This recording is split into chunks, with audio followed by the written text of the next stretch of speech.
escrito por J.C. Ryle. El Señor de las olas. Marcos capítulo 4, versículos 37 al 40. Se levantó una gran tempestad de viento y echaba las olas en la barca, de tal manera que ya se anegaba. Y él estaba en la popa, durmiendo sobre un cabezal. Y le despertaron y le dijeron: Maestro, ¿no tienes cuidado que perecemos? Y levantándose reprendió al viento y dijo al mar: Calla, enmudece. Y cesó el viento y se hizo grande bonanza. Y les dijo: ¿Por qué estáis así amedrentados? ¿Cómo no tenéis fe? Qué bueno sería que los cristianos profesantes de la época moderna estudiaran los 4 evangelios más de lo que lo hacen. Sin duda que toda la Biblia es provechosa. No es sabio exaltar una parte de ella a expensas de las demás. Pero opino que sería bueno que algunos que están muy familiarizados con las epístolas supieran más acerca de Mateo, Marcos, Lucas y Juan. ¿Por qué digo esto? Quiero que los cristianos profesantes sepan más acerca de Jesús. Es bueno conocer todas las doctrinas y los principios del cristianismo, pero es mucho mejor todavía conocer a Cristo mismo. Es bueno estar familiarizado con la fe, la gracia, la justificación y la santificación. Estos son asuntos relacionados con el Rey, pero es mucho mejor estar familiarizados con Jesús mismo, ver al Rey cara a cara y contemplar su hermosura. Este es el secreto de una santidad innegable. El que anhela conformarse a la imagen de Cristo y parecerse más a Cristo tiene que estudiar constantemente a Cristo mismo. Los evangelios fueron escritos precisamente para que conociéramos a Cristo. El Espíritu Santo nos ha contado 4 veces la historia de su vida y su muerte, lo que dijo y lo que hizo. 4 manos diferentes e inspiradas nos han dibujado al Salvador. Sus métodos, sus costumbres, sus sentimientos, su sabiduría, su gracia, su paciencia, su amor y su poder son narrados por gracia a través de la pluma de 4 testigos diferentes. ¿Acaso no deben las ovejas estar familiarizadas con el pastor? ¿No debe el paciente estar familiarizado con el médico? ¿No debe la novia estar familiarizada con el novio? ¿No debe el pecador estar familiarizado con el Salvador? No cabe duda que sí. Los evangelios fueron escritos para familiarizar a todos con Cristo, y es por eso que quisiera que todos estudiaran los evangelios. ¿Sobre quién debemos edificar nuestras almas si queremos ser aceptados por Dios? Tenemos que ser edificados sobre la roca, Cristo. ¿De quién hemos de obtener la gracia del Espíritu si vamos a dar fruto? Tenemos que nutrirnos de Cristo, la vid. ¿A quién hemos de recurrir para ser consolados cuando nos fallan o perdemos a nuestros amigos terrenales? Tenemos que recurrir a Cristo, nuestro hermano mayor. ¿A quién debemos elevar nuestras oraciones para ser oídos en lo alto? Tienen que ser elevadas a Cristo, nuestro abogado. ¿Con quién esperamos pasar los 1000 años de gloria y luego la eternidad? Con Cristo, el Rey de Reyes. No cabe la menor duda que nunca nos sería posible conocer a este Cristo demasiado bien. No cabe duda que no hay una palabra, ni una obra, ni un día, ni un paso, ni un pensamiento en el registro de su vida que no nos debe ser preciado. Tenemos que esforzarnos por familiarizarnos con cada línea escrita acerca de Jesús. Acérquese y estudiemos una página en la historia de nuestro Maestro. Reflexionemos en lo que podemos aprender de los versículos de las Escrituras que encabezan este capítulo. Vemos allí a Jesús cruzando el mar de Galilea en una embarcación con sus discípulos. Vemos que mientras él duerme, de pronto se levanta una tormenta. Las olas embisten la barca y la llenan. La muerte parece inminente. Los asustados discípulos despiertan a su maestro y claman a él. Él se levanta, reprende al viento y a las olas e inmediatamente reina la calma. Luego procede a reprobar el temor de sus compañeros por falta de fe y después todo ha pasado. Esta es la escena. Está repleta de profunda instrucción. Pues bien, examinemos ahora lo que tiene la atención de que aprendamos. Capítulo 1. Seguir a Cristo no previene las aflicciones terrenales. Aprendamos, en primer lugar, que seguir a Cristo no previene nuestras aflicciones y angustias terrenales. Aquí están los discípulos escogidos por el Señor Jesús, sintiéndose muy angustiados. El pastor dejó que se angustiara la manada pequeña, que creyó en él cuando los sacerdotes, escribas y fariseos no lo hicieron. El miedo a la muerte irrumpe sobre ellos como un hombre armado. Parece muy posible que las aguas profundas aneguen sus almas. Pedro, Santiago y Juan, columnas de la iglesia, a punto de ser levantadas en el mundo, están muy afligidos. Quizá ellos no contaban con encontrarse en esta situación. Tal vez habían pensado que servir a Cristo los iba a proteger de las pruebas terrenales. Probablemente habían supuesto que aquel que podía resucitar a los muertos, sanar a los enfermos, dar de comer a una multitud con unos pocos panecillos y ahuyentar a los demonios con una palabra, no dejaría que sus siervos sufrieran en la tierra. Puede ser que supusieron que siempre les concedería un peregrinaje tranquilo, buen clima, una trayectoria fácil y libertad de las pruebas y preocupaciones. Si eso pensaban los discípulos, se equivocaron por mucho. El Señor Jesús les enseñó que alguien puede ser uno de sus siervos escogidos y no obstante pasar por muchas ansiedades y soportar muchos dolores. Es provechoso comprender esto con claridad. Es provechoso comprender que servir a Cristo nunca eximió a nadie de los males que la carne hereda, ni tampoco eximirá de ellos a nadie. Si usted es creyente, tiene que saber que mientras esté en el cuerpo tendrá su porción de enfermedades y dolores, de sufrimientos y lágrimas, de pérdidas y cruces, de muertes y pesares, de despedidas y separaciones, y de disgustos y desencantos. Cristo nunca se comprometió a que usted llegue al cielo sin esto. Se encargará de que todo aquel que venga a Él tendrá todas las cosas relacionadas con la vida y la santidad, pero nunca se responsabilizó de darle prosperidad ni riqueza, ni buena salud, ni de eximir a su familia de la muerte y la aflicción. Tengo el privilegio de ser uno de los embajadores de Cristo. En su nombre puedo ofrecer vida eterna a cualquier hombre, mujer o niño que esté dispuesto a aceptarla. En su nombre ofrezco perdón, paz, gracia y gloria a cualquier hijo o hija de Adán que lee estas líneas. Pero no me atrevería a ofrecer a nadie prosperidad en este mundo como parte del paquete del Evangelio. No me atrevería a prometer mayores ingresos ni libertad del dolor. No me atrevería a ofrecerle al que toma su cruz y sigue a Cristo que por seguirle nunca tendrá que pasar por una tormenta. Sé que a muchos no les gustan estas condiciones. Preferirían tener a Cristo y buena salud, a Cristo y mucho dinero, a Cristo y ningún fallecimiento en su familia, a Cristo y ningún problema agotador, a Cristo y una mañana perpetua sin nubarrones. Pero no les gusta tener a Cristo y la cruz, a Cristo y las tribulaciones, a Cristo y los conflictos, a Cristo y los vientos huracanados, a Cristo y las tempestades. ¿Es este el pensamiento secreto de alguno que lee este escrito? Créame que si lo es, está muy equivocado. Preste atención y procuraré mostrarle que tiene mucho que aprender. ¿Cómo podríamos saber quiénes son verdaderos cristianos si seguir a Cristo fuera no tener ningún problema? ¿Cómo discerniríamos entre el trigo y la cizaña si no fuera por el discernimiento que dan las pruebas? ¿Cómo sabríamos si los hombres sirven a Cristo por su bondad o por motivos egoístas si servir le diera automáticamente salud y riqueza? Los vientos del invierno nos muestran cuáles árboles son siempre verdes y cuáles no. Las tempestades de aflicciones y preocupaciones son provechosas de esa misma manera. Muestran al hombre cuya fe es real y aquel que solo es de nombre. ¿Cómo podría marchar adelante la gran obra de santificación si el hombre no tuviera pruebas? Las penas son a menudo el único fuego que puede quemar la escoria que se aferra a nuestros corazones. Las pruebas son la herramienta podadora que el gran agricultor emplea a fin de que seamos fértiles en buenas obras. Los plantíos del campo del Señor rara vez maduran únicamente con sol. Tienen que pasar por días de viento, lluvia y tormentas. Si usted anhela servir a Cristo y ser salvo, le ruego que lo acepte en sus propios términos. Decídase a cargar su porción de cruces y aflicciones y entonces no lo tomarán de sorpresa. Por no comprender esto, muchos al parecer andan bien por un tiempo y luego se apartan disgustados y son echados fuera.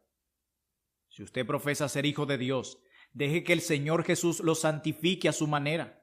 Quédese tranquilo sabiendo que Él nunca comete errores. Tenga por seguro que Él hace bien todas las cosas. Puede que los ventarrones bramen a su alrededor y las aguas parezcan anegarle, pero no tema, Él lo guiará a usted como lo hizo con su pueblo.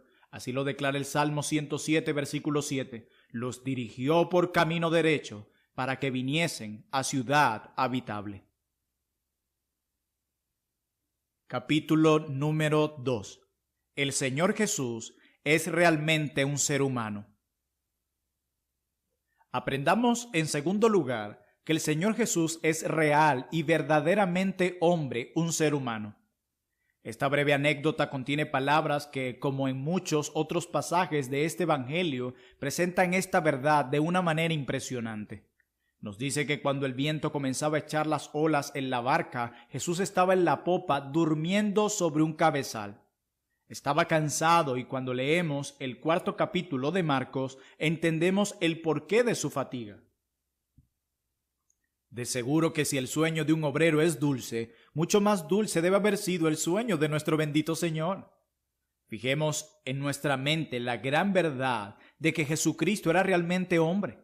Era igual al Padre en todas las cosas y Dios eterno, pero también era de carne y hueso, y fue hecho como nosotros en todas las cosas, con la excepción de que no pecó.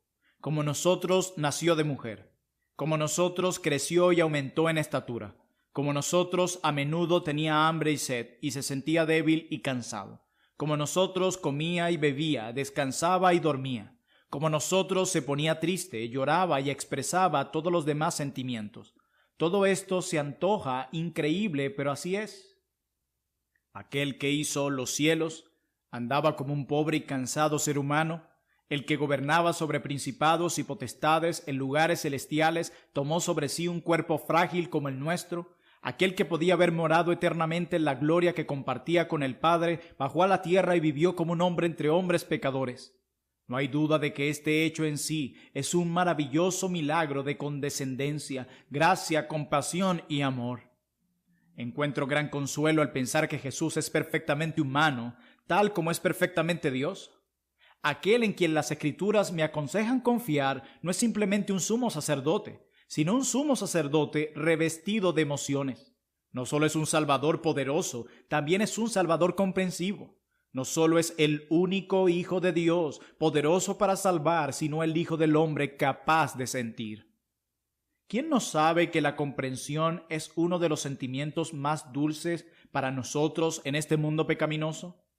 Encontrar una persona que se identifica con nuestros problemas y nos acompaña en nuestras ansiedades, alguien que puede llorar cuando lloramos y regocijarse cuando nos regocijamos, es una de las experiencias más radiantes en nuestro tenebroso peregrinaje aquí en la tierra. La comprensión es mejor que el dinero, pero mucho más escasa. Muchos pueden dar, pero no saben lo que es sentir. La comprensión tiene el gran poder de atraernos y abrir nuestros corazones. Un consejo frío a menudo nos hace callar, amilanarnos y retraernos en los días de angustia. Pero una comprensión auténtica, en un día así, apela a nuestros mejores sentimientos, si es que los tenemos, y nos influencian de una manera como ninguna otra cosa puede hacerlo. Deme al amigo que, aunque pobre de oro y plata, siempre tiene un corazón comprensivo. Nuestro Dios sabe muy bien todo esto.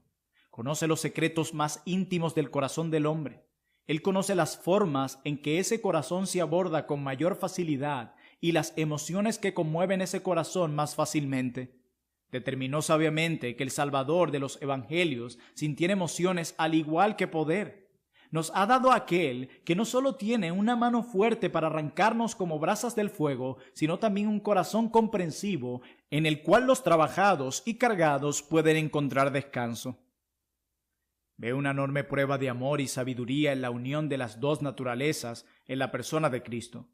Fue el amor maravilloso de nuestro Salvador lo que lo hizo condescender y pasar por la debilidad y la humillación por nuestro bien, por nosotros que somos tan rebeldes e inicuos. Fue su sabiduría maravillosa la que le hizo adaptarse para ser el mejor amigo entre amigos. No solo era capaz de salvar al hombre, sino que podía encontrarse con él en su propia condición. Presénteme a alguien que pueda realizar todas las cosas necesarias para redimir mi alma. Jesús puede hacerlo porque es el Hijo eterno de Dios.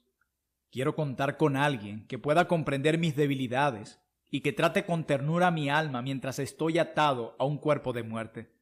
Jesús también puede hacer esto porque es el Hijo del Hombre y fue de carne y hueso como nosotros. Si mi Salvador hubiera sido únicamente Dios, es posible que hubiera confiado en Él, pero nunca me hubiera acercado a Él sin temor. Si mi Salvador hubiera sido un hombre únicamente, lo hubiera amado, pero nunca hubiera estado seguro de que podía perdonar mis pecados. Pero bendito sea Dios, mi Salvador es Dios, al igual que hombre, y hombre al igual que Dios. Es Dios con poder para liberarme, también es hombre y por lo tanto capaz de sentir lo que yo siento. La omnipotencia y la comprensión más profunda se unen en una persona gloriosa, Jesucristo, mi Señor. Es indudable que el creyente en Cristo tiene una fuerte consolación. Puede confiar seguro y no tener miedo. Si algún lector sabe lo que es ir al trono de gracia en busca de misericordia y perdón, nunca olvide que el mediador por quien llega a Dios es el hombre Cristo Jesús. Los asuntos que conciernen a su alma están en las manos del sumo sacerdote, quien puede conmoverse ante sus debilidades. Usted no tiene que tratar con un ser tan sublime y glorioso cuya naturaleza hace imposible que su mente lo pueda comprender. Tiene que vérsela con Jesús, quien tenía un cuerpo como el suyo y fue un hombre sobre la tierra como lo es usted. Él conoce muy bien el mundo en el que usted está luchando porque vivió en él durante 33 años. Conoce muy bien la contradicción de pecadores que con tanta frecuencia lo desanima. Él mismo tuvo que soportarlo, como lo declara Hebreos 12, versículo 3. Conoce bien los engaños y las artimañas de su enemigo espiritual, el diablo, porque luchó con él en el desierto. Es indudable que con semejante abogado usted puede armarse de valor. Si sabe lo que es apelar al Señor Jesús para que le dé consuelo espiritual en las pruebas terrenales, recuerde bien los días cuando Él estuvo en la carne, o sea, su naturaleza humana. Usted está apelando al que conoce sus sentimientos por experiencia y ha bebido profundamente de la copa amarga porque fue varón de dolores, experimentado en quebranto, como lo declara Isaías 53, versículo 3. Jesús conoce el corazón del hombre, sus dolores físicos y sus dificultades, porque Él mismo fue hombre de carne y hueso sobre la tierra. Se sentó cansado junto al pozo de Sicar. Lloró sobre el sepulcro de su amigo Lázaro en Betania. Sudó gotas de sangre en Getsemaní. Gimió de angustia en el Calvario. Así que conoce la naturaleza humana. No desconoce nuestras emociones. Conoce por experiencia todo lo que se relaciona con la naturaleza humana, exceptuando solamente el pecado. A. ¿Es usted pobre y necesitado?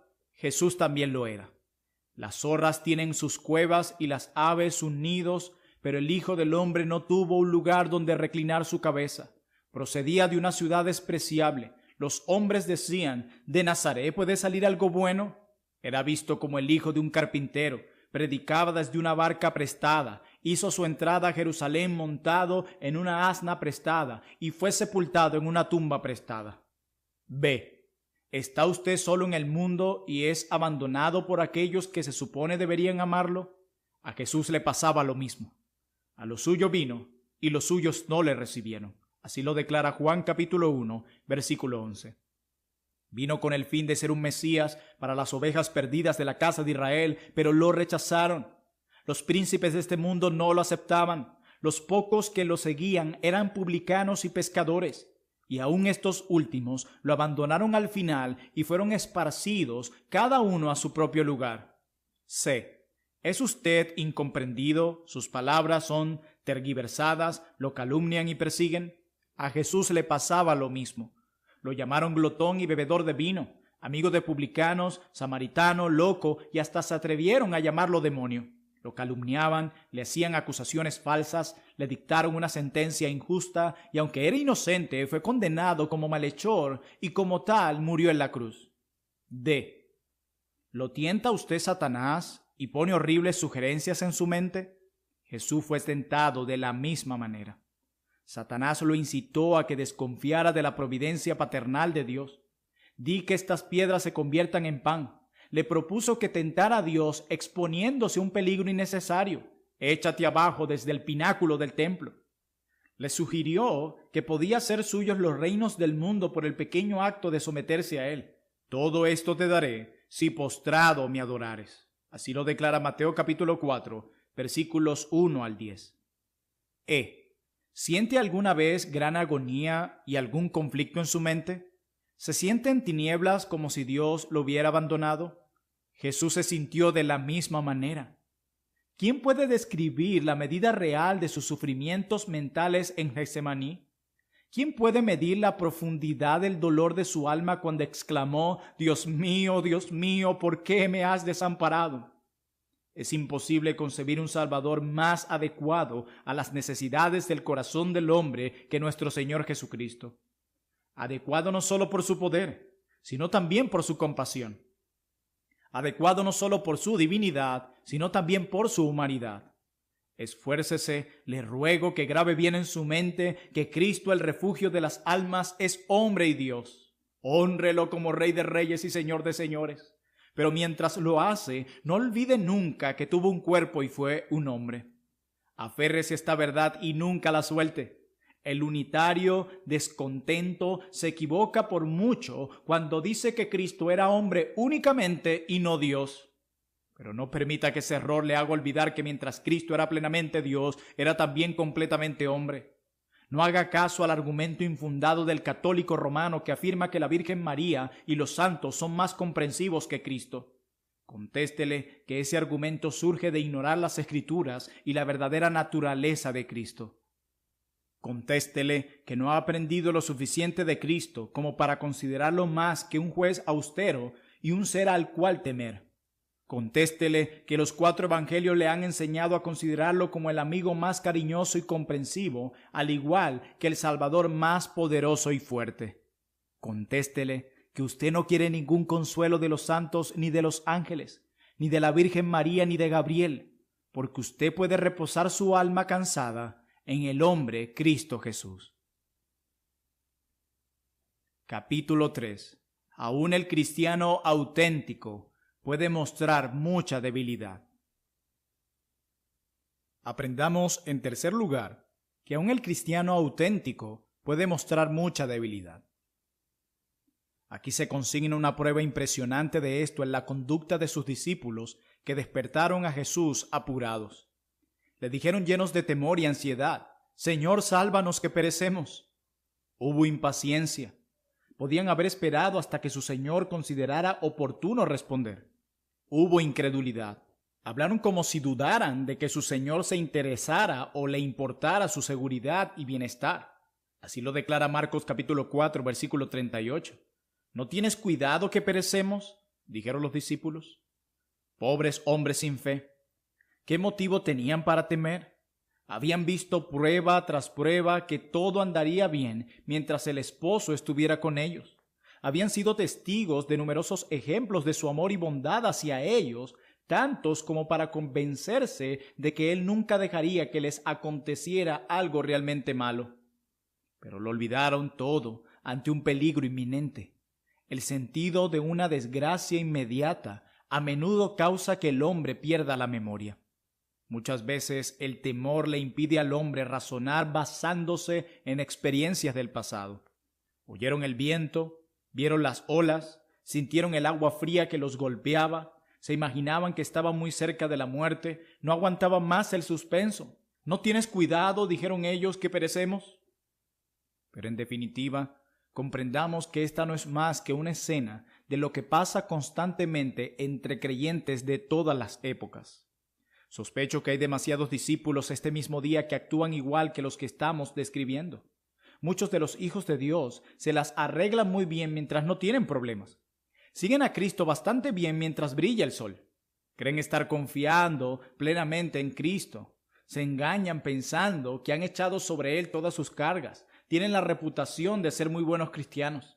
Pero de pronto les sobreviene una prueba inesperada, pierden sus bienes, les diagnostican una enfermedad, la muerte hace su entrada en su hogar, surgen tribulaciones o persecuciones debido a la palabra, y ahora, ¿dónde está su fe?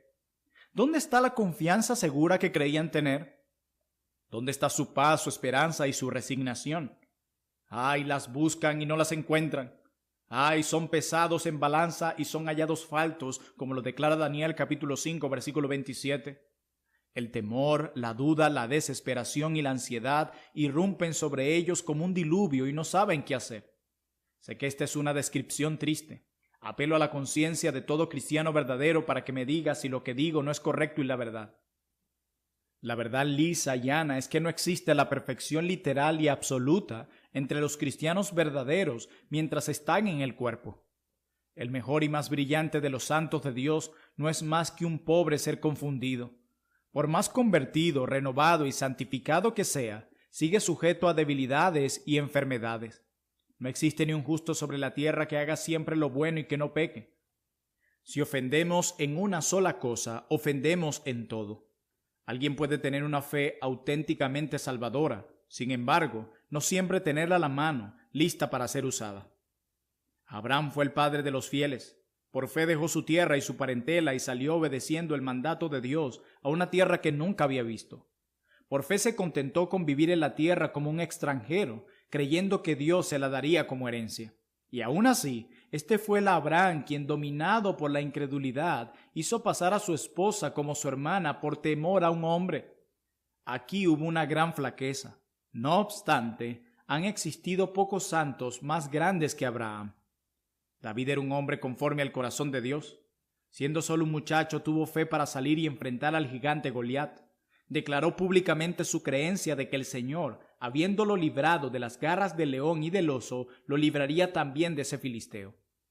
Tuvo fe para creer la promesa de Dios de que un día sería rey de Israel, aunque tenía pocos seguidores y a pesar de que Saúl lo persiguió como una codorniz en las montañas y a menudo parecía haber solo un paso entre él y la muerte, y aún así, a pesar de haber sido librado, este mismo David en cierta ocasión fue dominado por el temor y la incredulidad al punto de decir: al fin seré muerto algún día por la mano de Saúl, como lo declara primer libro de Samuel capítulo 27 versículo 1. Se olvidó de las muchas y maravillosas veces cuando la mano de Dios lo había liberado. Pensó en el peligro que corría en ese momento y se refugió entre los filisteos impíos. Aquí demostró gran debilidad. No obstante, han existido pocos creyentes más fuertes que David. Sé que sería fácil comentar: todo esto es muy cierto, pero no justifica el temor de los discípulos. Contaban con la presencia física de Jesús. ¿Cómo podían tener miedo? Yo nunca hubiera sido tan cobarde y escéptico como lo fueron ellos. Le digo que el que piensa esto conoce muy poco su propio corazón. Le digo que nadie conoce la longitud y amplitud de sus propias debilidades si no ha sido tentado. Nadie puede saber cuánta debilidad afloraría en su ser si se encontrara en circunstancias que la provocaran. ¿Piensa alguno de mis lectores que cree en Cristo? ¿Siente usted tanto amor y confianza en Él que no puede pensar en la posibilidad de ser sacudido por algo que le pudiera suceder? ¡Qué bueno! Me alegra saberlo, pero ¿ha sido probada su fe? ¿Ha sido puesta a prueba esa confianza? Si no, tenga cuidado de no apurarse en juzgar a estos discípulos. No sea soberbio, en cambio tenga temor. No piense que porque su corazón está contento ahora, esto durará para siempre. No diga porque sus sentimientos son cálidos y fervientes hoy, mañana será como hoy y mucho más abundante. No diga que porque su corazón está seguro en este momento, teniendo un sentido sólido de la misericordia de Cristo, mientras tenga vida, no me olvidaré de Él. Oh, procure aplacar un poco esta estimación halagadora de sí mismo. Usted no se conoce del todo. Hay más cosas en su hombre interior de las que tiene conciencia en este momento. El Señor puede actuar como lo hizo en Ezequías para mostrarle lo que hay en su corazón. Bienaventurado el que se reviste de humildad. Bienaventurado el hombre que siempre teme a Dios. Así que, el que piense estar firme, mire que no caiga. ¿Por qué recalco esto? ¿Quiero ofrecer disculpas por las corrupciones de los cristianos profesantes y excusar sus pecados? Ni lo mande Dios. ¿Quiero rebajar la norma de la santificación y tolerar al soldado haragán e indolente de Cristo? Dios no lo quiera. ¿Quiero borrar la línea que marca la diferencia entre el convertido y el inconverso y disimular sus contradicciones? Una vez más exclamo, Dios no lo quiera. Creo firmemente que existe una diferencia enorme entre el cristiano verdadero y el falso, entre los hijos de Dios y los hijos del mundo. Creo firmemente que esta diferencia no es solo de fe, sino también de estilo de vida, por ser no parte solo de del labios canal para y afuera, escuchar sino también de Audiolectura práctica Cristiana. cotidiana. El Creo Señor les firmemente que el bendiga comportamiento grandemente, del amados creyente debe hermanos. ser tan diferente al del inconverso como lo es lo amargo de lo dulce, la luz de la oscuridad y el calor del frío. Pero sí quiero que los nuevos cristianos comprendan lo que deben esperar encontrar en sí mismos. Quiero prevenirles para que no tropiecen ni se confundan cuando descubran sus propias debilidades. Quiero que comprendan que pueden tener auténtica fe y gracia y a pesar de que el diablo les susurre lo contrario y aunque sientan dudas y temores. Quiero que noten que Pedro, Santiago, Juan y sus hermanos eran verdaderos discípulos y no obstante, aunque eran muy espirituales, también se atemorizaban. No les digo que usen la falta de fe de los discípulos para justificarse ni excusarse ellos mismos.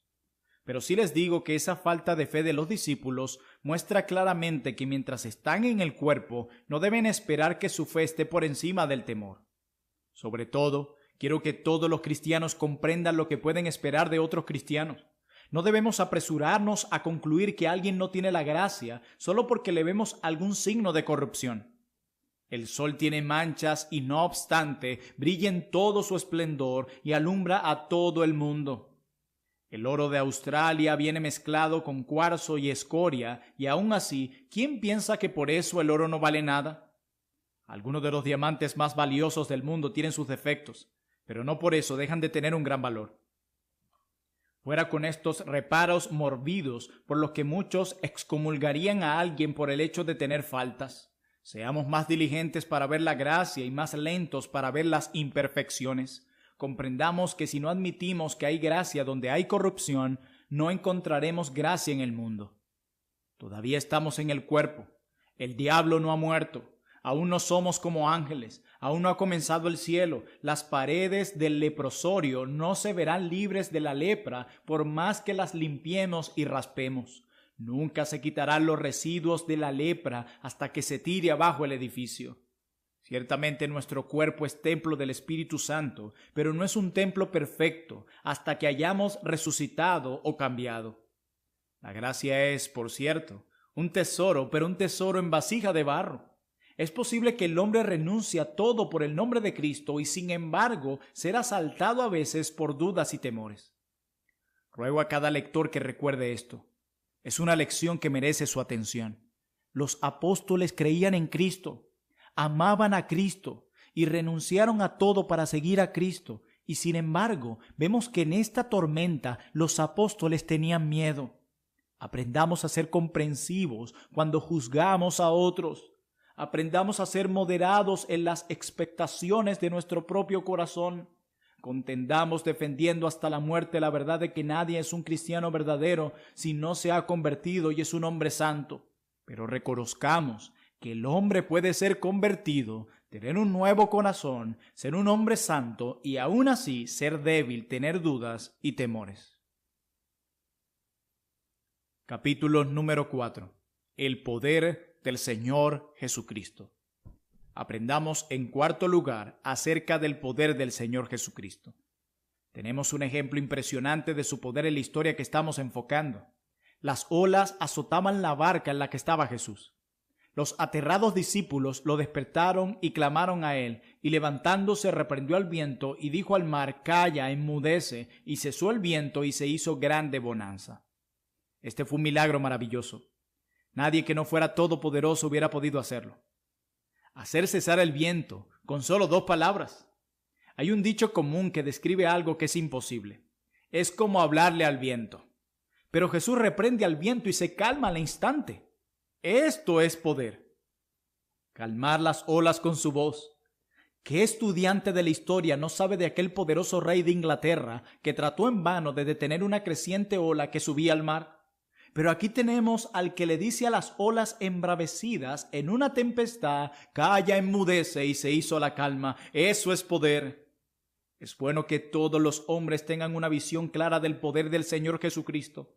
Sepa el pecador que el Salvador misericordioso al cual es invitado a acudir y a confiar en Él es nada menos que el Todopoderoso, que tiene potestad sobre toda carne para dar vida eterna a todos los que creen en Él. Así lo declara Apocalipsis capítulo 1, versículo 8 y Juan capítulo 17, versículo 2. Comprende el simpatizante ansioso que si confía en Jesús y toma su cruz, está confiando en aquel que tiene todo poder en el cielo y en la tierra, como lo declara Mateo 28, versículo 18. Recuerde el creyente en su peregrinaje por el desierto que a través de su mediador, abogado, médico, pastor y redentor, el Señor de señores y Rey de reyes, todas las cosas son posibles, como lo declara Apocalipsis 17, 14 y Filipenses capítulo 4, versículo 13. Estudiemos el tema porque merece ser estudiado. A. Estudiémoslo en sus obras de creación. Juan capítulo 1, versículo 3.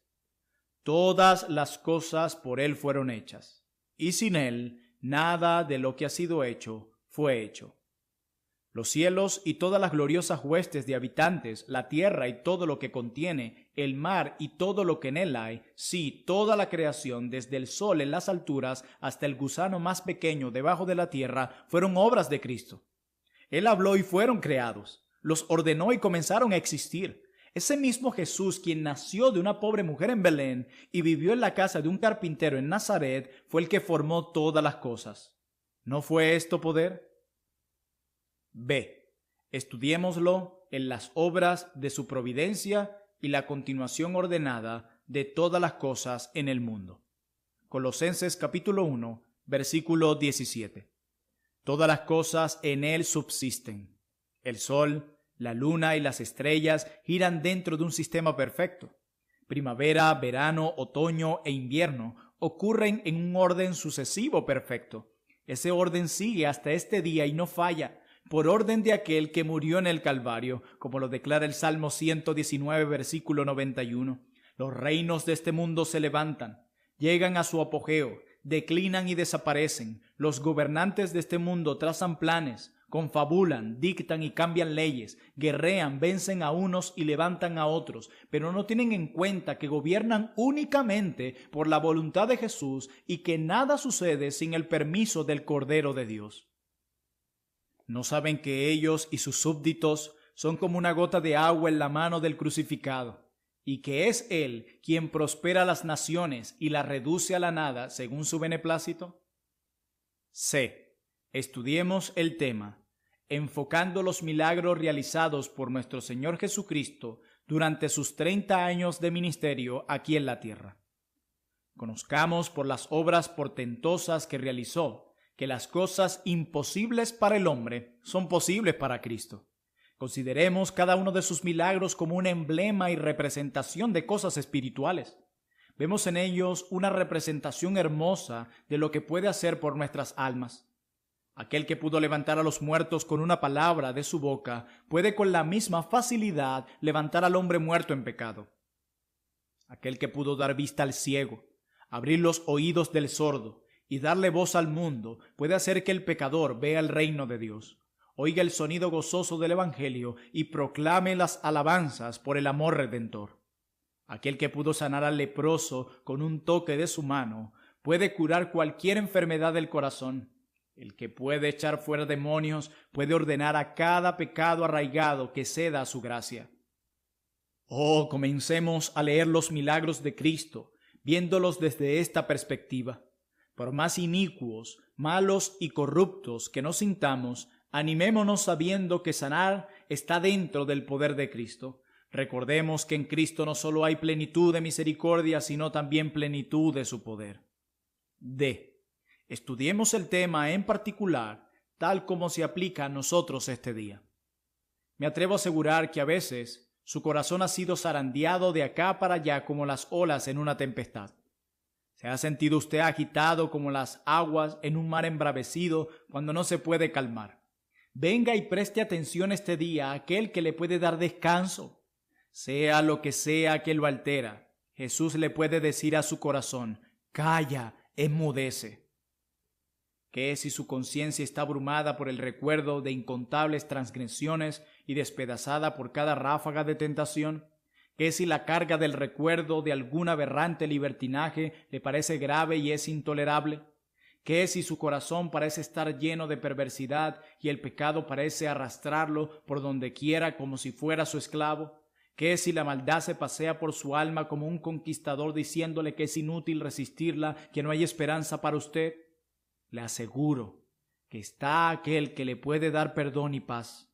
Mi Señor y Maestro Jesucristo puede reprender los ataques del diablo, calmar los sufrimientos de su alma y decirle: calla, enmudece. Él puede hacer desvanecer esa nube de culpa que ahora lo agobia. Puede ordenar a la desesperación que se retire.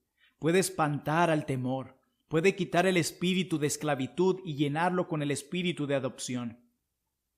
Satanás puede tener presa a su alma como si fuera un hombre fuertemente armado, pero Jesús es más fuerte que él, y cuando él ordena, los prisioneros tienen que recobrar su libertad. Oh, si algún lector atribulado quiere calma interior, acuda hoy mismo a Jesucristo y todo comenzará a ir bien. Pero, ¿qué si su corazón está bien con Dios, pero aún así está presionado con la carga de aflicciones terrenales? ¿Qué si el temor a la pobreza lo está zarandeando de un lado a otro y parece que lo va a vencer? ¿Qué si día tras día lo abruma algún dolor físico? ¿Qué si súbitamente se ve obligado a dejar de trabajar y debido a alguna enfermedad tiene que estar inactivo y no hacer nada? ¿Qué si la muerte ha visitado su hogar y se ha llevado a su Raquel, su José o Benjamín y se ha quedado solo, agobiado por el dolor? ¿Qué si le ha sucedido algo de esto? En Cristo sigue habiendo consolación. Él puede dar paz a los corazones lastimados con la misma facilidad con que calmó al mar embravecido. Puede reprender a las voluntades rebeldes con el mismo poder con que reprendió al viento huracanado.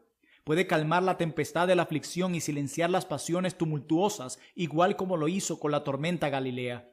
Puede decirle a la peor ansiedad: calla, enmudece. La avalancha de preocupaciones y tribulaciones puede ser arrasadora, pero Jesús se posa victorioso sobre las aguas y es más poderoso que las olas del mar. Los vientos de los problemas pueden rugir a su alrededor, pero Jesús los tiene en sus manos y los puede acallar cuando Él quiera. Oh, si algún lector de este escrito tiene el corazón destrozado, está agobiado por los problemas o triste, acuda a Jesucristo, clame a Él y se calmará. Venid a mí todos los que estáis trabajados y cargados, y yo os haré descansar. Así lo declara Mateo capítulo 11, versículo 28. Invito a todos los que profesan ser cristianos que reflexionen seriamente en el poder de Cristo. Dude de lo que quiera, pero no dude del poder de Cristo. Aunque no ame usted secretamente al pecado, quizá tenga sus dudas. Aunque no se está aferrando en la intimidad al mundo, quizá tenga sus dudas. Aunque el orgullo de su naturaleza no se esté revelando a la idea de ser salvo por gracia como un pobre pecador, quizá tenga sus dudas. Pero no dude de una certidumbre, y esa es que Cristo puede también salvar perpetuamente a los que por Él se acercan a Dios, y le salvará si acude a Él. Así lo declara Hebreos capítulo 7, versículo 25. Capítulo 5. El Señor Jesús trata tiernamente al creyente débil. Aprendamos en último lugar con cuánta ternura y paciencia trata el Señor Jesús al creyente débil. Vemos esta verdad en las palabras que dirigió a sus discípulos cuando el viento se había calmado y todo estaba tranquilo. Podía haberlos reprendido con fuerza. Podía haberles recordado todas las maravillas que había realizado para ellos y reconvenirles por su cobardía y desconfianza. En cambio, no hay enojo en las palabras del Señor. Sencillamente les pregunta: ¿por qué estáis así amedrentados? ¿Cómo no tenéis fe? Así lo declara Marcos capítulo 4, versículo 40. Todo el comportamiento de nuestro Señor para con sus discípulos en la tierra merece nuestra atención. Arroja una esplendorosa luz sobre su compasión y paciencia. Nunca hubo un maestro con alumnos tan lentos como los apóstoles para aprender sus lecciones. Tampoco hubo alumnos con un maestro tan paciente y compasivo como Cristo. Reúna todas las evidencias que hay acerca de esto a través de los evangelios y verá que tengo razón.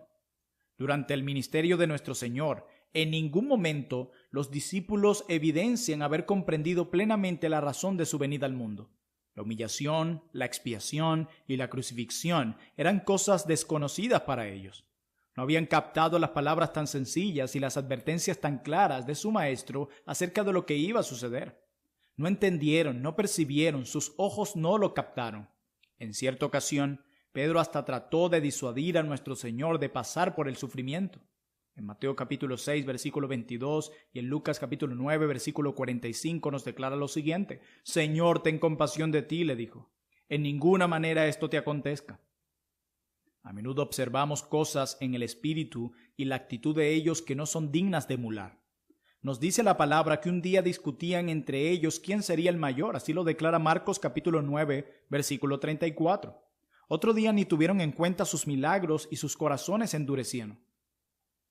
En una ocasión, 2 de ellos desearon que cayera fuego del cielo sobre una aldea porque no los habían recibido, así lo declara Lucas capítulo 9, versículo 54. En el Getsemaní, los 3 discípulos más destacados se durmieron cuando el Señor les había pedido que velaran y oraran. Cuando Judas lo entregó, los demás lo abandonaron y huyeron. Y lo peor de todo fue que Pedro, el más decidido de los 12, negó bajo juramento 3 veces a su maestro.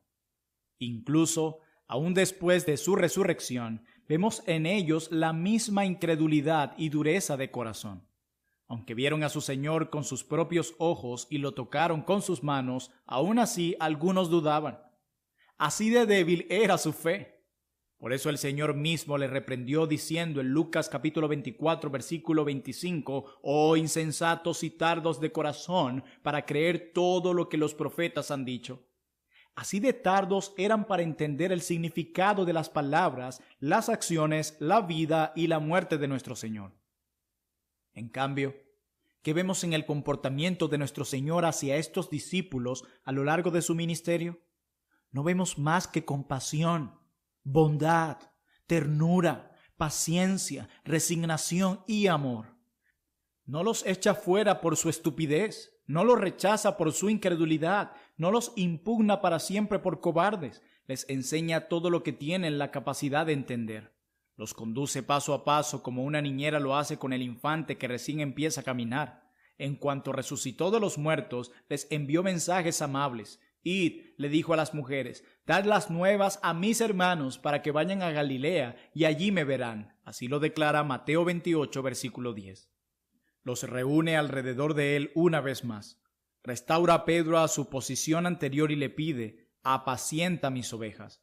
Así lo declara Juan 21, versículo 17. Condesciende a acompañarlos durante 40 días antes de ascender finalmente al cielo. Los comisiona para que vayan como sus mensajeros y para que prediquen el evangelio a los gentiles. Los bendice al partir y los alienta con esta promesa llena de su gracia: «Yo estoy con vosotros todos los días hasta el fin del mundo». Así lo declara Mateo 28, versículo 20. Ciertamente, este es un amor que sobrepasa todo entendimiento. Esto no es cosa de humanos. Sepa todo el mundo que el Señor Jesús es muy compasivo y tiernamente misericordioso. No quebrará la caña cascada ni apagará el pabilo que ahumea. Como un padre se compadece de sus hijos, se compadece él de los que le temen. Como consuela una madre a sus hijos, consuela él a su pueblo.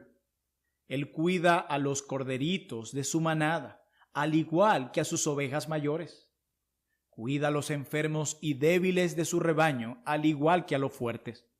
Está escrito que los llevará en su seno y que no perderá ninguno de ellos. Así lo declara Isaías 40, versículo 11. Cuida a los miembros más insignificantes de su cuerpo, al igual que a los más importantes.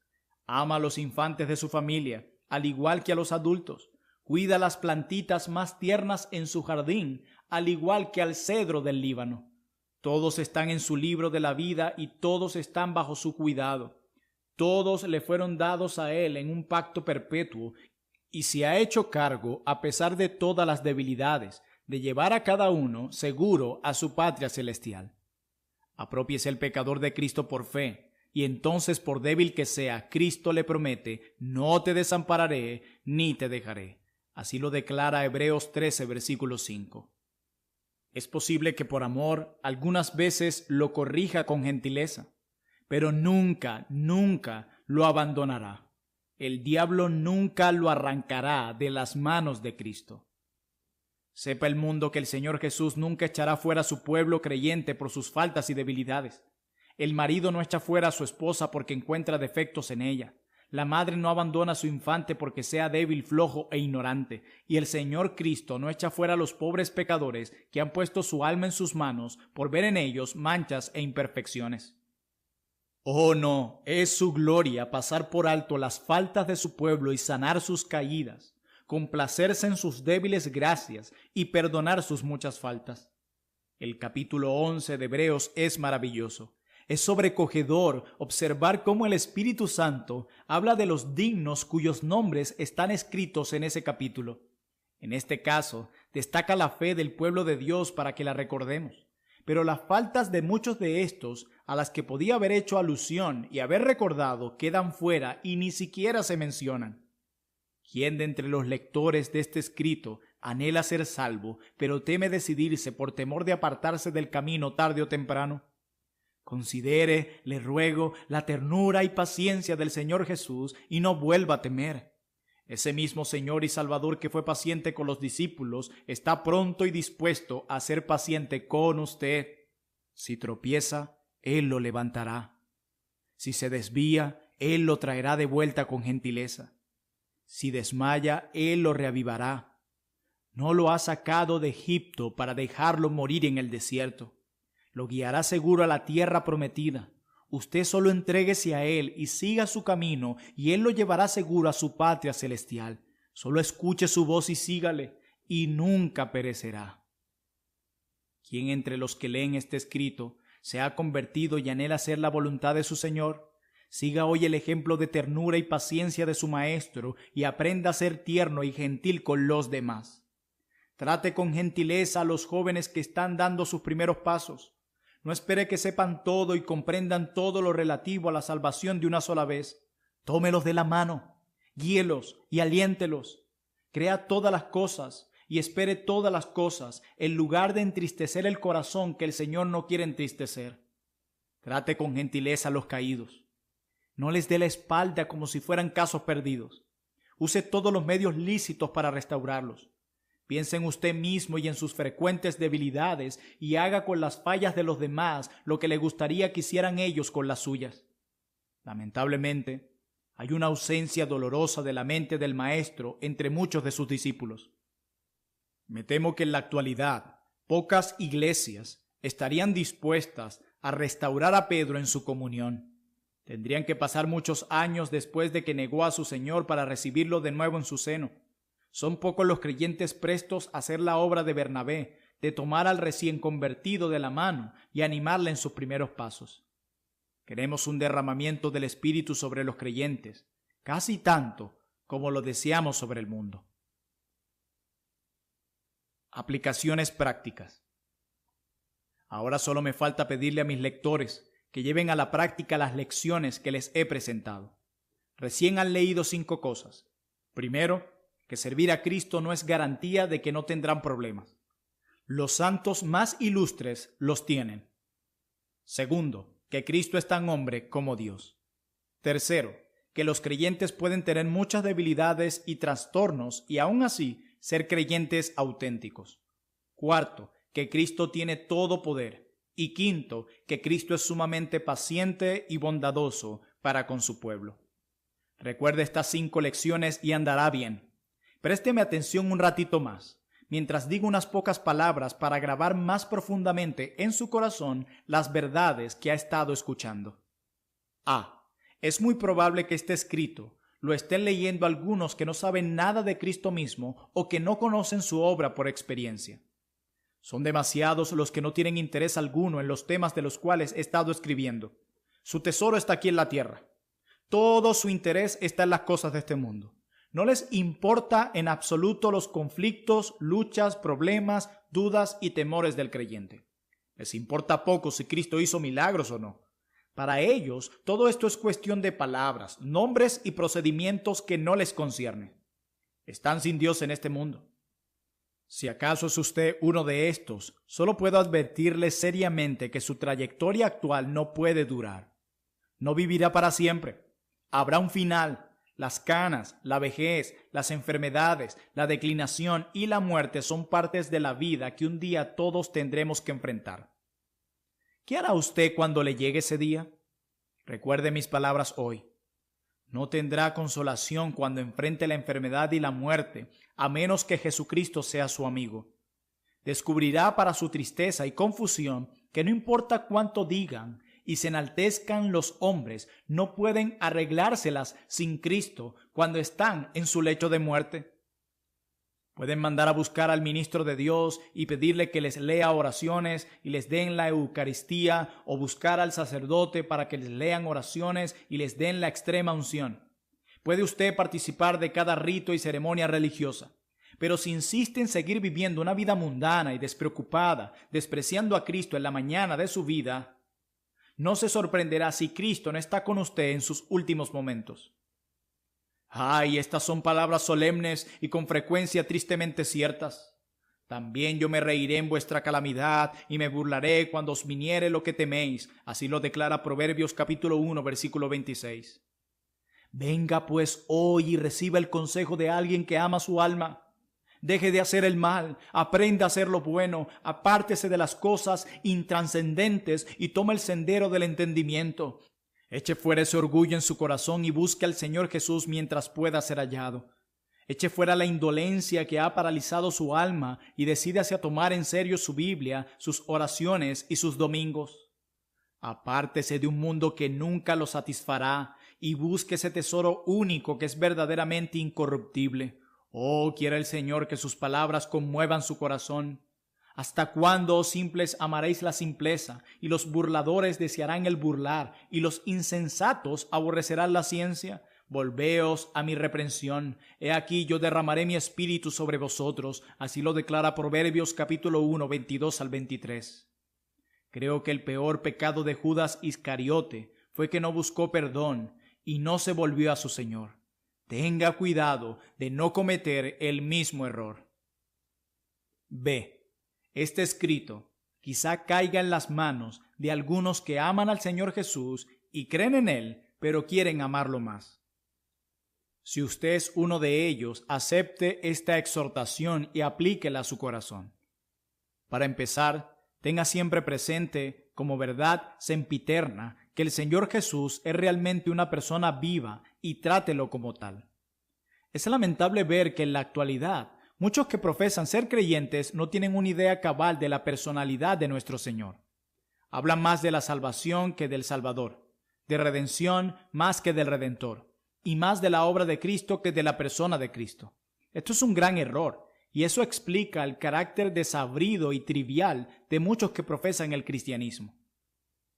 Si anhela crecer en la gracia y tener gozo y paz en sus creencias, tenga cuidado de no caer en este error. Deje de considerar el Evangelio solo como una colección de doctrinas prohibicionistas. En cambio, considérelo como la revelación de un ser poderoso y viviente bajo cuya mirada amorosa usted vive todos los días.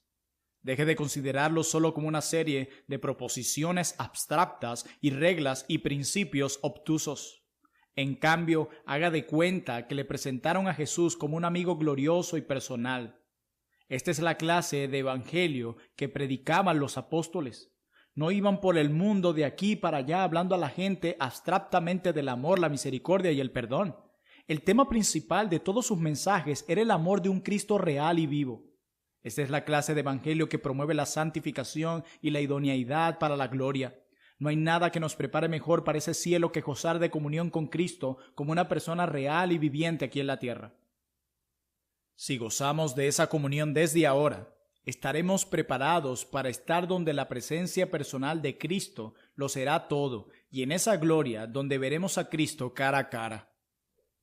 Hay una diferencia fundamental entre una idea y una persona. Además, procure recordar siempre, como una verdad permanente, que el Señor Jesús no cambia.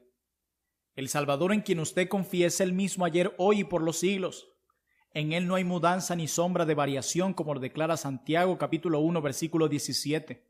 Aunque está sentado a la diestra de Dios en las alturas, tiene el mismo corazón que tenía hace 2000 años aquí en la tierra. Recuerde esto y andará bien. Trace todos los viajes de Jesús por Palestina.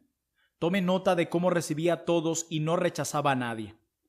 Subraye cómo Él prestaba oído a todas las historias de dolor, extendía una mano para ayudar a todos los angustiados y cómo su corazón se conmovía ante todo el que necesitaba compasión. Dibuje un cuadro de este Jesús en su mente y dígase: este mismo Jesús es mi Señor y Salvador. El lugar y el tiempo no lo han cambiado en absolutamente nada. Lo que era, hoy es y lo será siempre.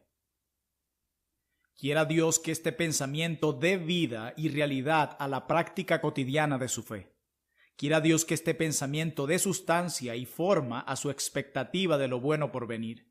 Quiera el Señor que el hecho de haber leído acerca de aquel que anduvo 33 años sobre la tierra y cuya vida es relatada en los Evangelios provoque en usted una gozosa reflexión.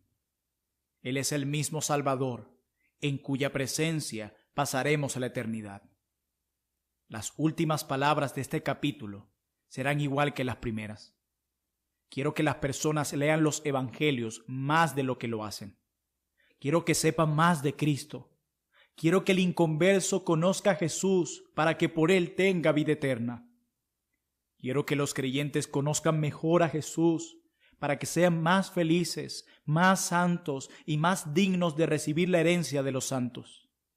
El más santo de los hombres es el que puede decir con Pablo: para mí el vivir es Cristo. Filipenses capítulo 1, versículo 21. Muchas gracias por ser parte del canal y escuchar Audio Lectura Cristiana. El Señor les bendiga grandemente, amados hermanos.